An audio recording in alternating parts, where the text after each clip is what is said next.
So ito na nga guys, wala na po tayong intro. So kailangan mo ba ng cash? Need mo ba ng pera? So opo nga, ito nga po si GSIS nag-o-offer uli ng Balik Ginhawa 2. So ano ba yung inyong gagawin o ano po ba yung aking ginawa? So ayan, click nyo lang po yung GSIS app. So ayan, pagka-click nyo po, so may lilitaw po dyan na si Balik Ginhawa 2. So ayan, click nyo lang po yan and then, so lalabas po si info. So doon sa info po, nakalagay po dyan yung inyong agency, address, contact number. So kung agree po kayo or wala na po kayong babaguhin, click nyo lang po si I confirm and then ayan, kung meron naman po kayong babaguhin, ayan, ayan, kung meron po kayong gustong baguhin, ayan, nakalagay po need to update po and then kung wala naman po kayong babaguhin, click nyo lang po si continue. Then ayan, lilitaw po dyan yung click member request loan. So yan po yung inyong pipiliin o yan yung aking pinili and then select the loan account you want to apply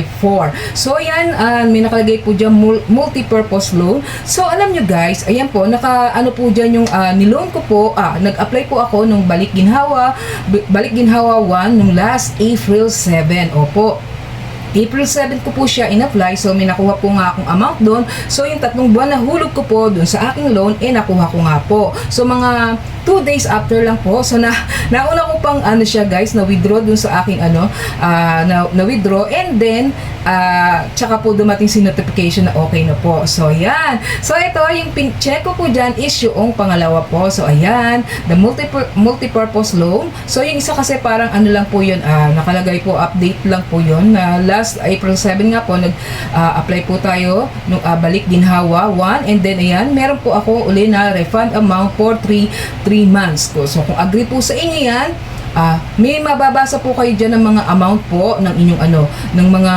inyong kung yung mga request na loan. So ito po yung nakalagay po sa akin dyan, may amount po na nakalagay. So ayan, refund amount for 3 months ng aking multi-purpose loan nga po. So yun, so yan po yung aking sinubmit and then mag-a-appear po dyan si facial verification. So yun, gano'n lang po. So i-apply nyo po yan. Ay sayang naman tong offer na ito na binibigay ni GSIS. So alam nyo guys, alam ko na yung iba sasabihin ayaw kasi may extend nga po. So kasi tayo ordinaryong manggagawang Pilipino lamang po tayo at syempre kailangan natin ng cash para sa ating pamilya, sa ating mga anak. So kaya po yun, nag-apply po ako. So ayun, pangalawang beses ko po this year to. So nagulat nga po ako, nalaman ko sa aking kasama sa ating sa ating work na meron nga pong ino-offer uli si GSIS. So ganun lang po kadali ang inyong gagawin at yan, abangan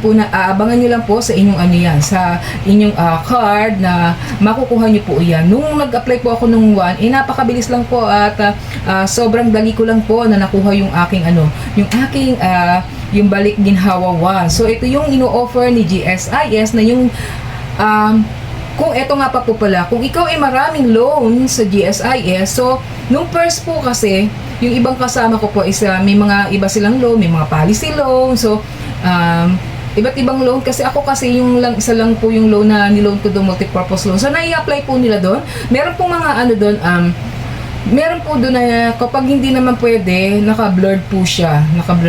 So yan, grab na po natin itong opportunities na to. Kung kailangan natin ng cash, kung need mo ng cash, i-grab mo na si Balik Ginhawa 2 ni GSIS. So yun lang po yung gusto ko i-share o ibahagi sa inyo.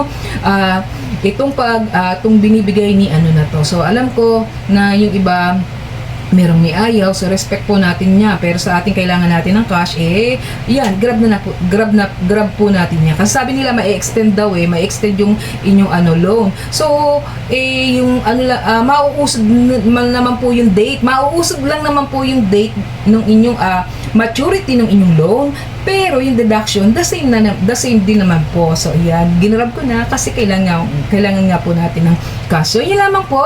Again, this is Lynn Malakay po, Simplify Happiness, simpleng buhay na walang arte, less stress. So ayan, salamat po sa sali niyo po sa aking mga vlog. So ayan, maraming salamat po. Again, ang lagi natin tandaan, ang buhay na walang arte, less stress. So isang magandang buhay po sa ating lahat. Thank you for watching guys.